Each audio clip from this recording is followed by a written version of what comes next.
Kapodra police મથક વિસ્તારમાં થયેલી લાખોની ચોરી મામલે કાપોદ્રા પોલીસે મુખ્ય ચોરને ઝડપી પાડ્યો છે. તો રેડા વિરુદ્ધ મહારાષ્ટ્ર અને ગુજરાતમાં 65 જેટલા ગુનાઓ નોંધાયેલા છે.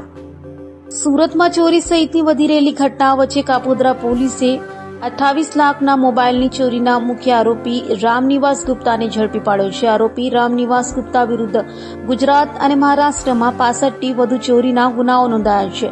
તો આરોપી મહારાષ્ટ્રમાં રહેતો હતો અને ચોરી કરવા સુરત આવતો હતો.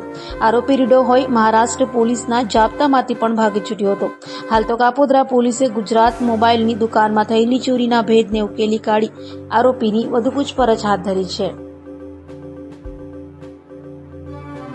ગઈ તારીખ 4/3/2024ના રોજ કાપોદ્રા પોલીસ સ્ટેશન વિસ્તારમાં આવેલા ગુજરાત મોબાઈલની અંદર એક ઘરફોડ ચોરીનો બનાવ બનેલો.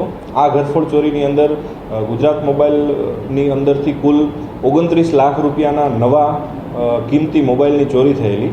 જે મોબાઈલની ચોરીના અંતે ગુનો દાખલ કરી અને કાપોદ્રા પોલીસ સ્ટેશન દ્વારા એની તપાસ કરવામાં આવેલી.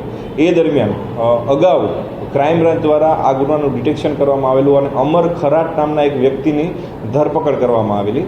અમર ખરાટ નામના વ્યક્તિની ધરપકડ કરવામાં આવેલી. એની પૂછપરછ દરમિયાન એવું જાણવા મળેલ કે આ ગુનાનો મુખ્ય સૂત્રધાર અને મુખ્ય ચોરી કરનાર એક આરોપી રામનિવાસ ઉર્ફે રામા ગુપ્તા, જેનું રહેઠાણ થાણે મુંબઈ છે, એ આ ગુનામાં મુખ્ય સૂત્રધાર છે. જેથી તેની પણ આમાં કાપોદ્રા પોલીસ સ્ટેશન દ્વારા તપાસ કરવામાં આવી.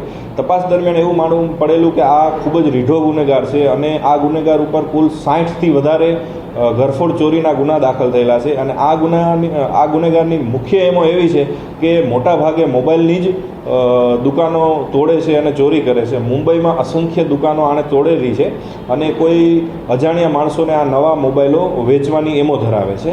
આ આરોપીને થાણે પોલીસ સ્ટેશન દ્વારા જે તે વખતે પકડવામાં આવેલો અને ત્યાં મુંબઈ પોલીસના હાથમાંથી પણ ફરાર થઈ ગયેલો, જેનો પણ ગુનો દાખલ થયેલો હોય. અને આશરે 1.5 મહિના પહેલાં આ આરોપીને મુંબઈ પોલીસ દ્વારા ફરીથી પકડવામાં આવેલો અને એ થાણે જેલમાં બંધ હતો.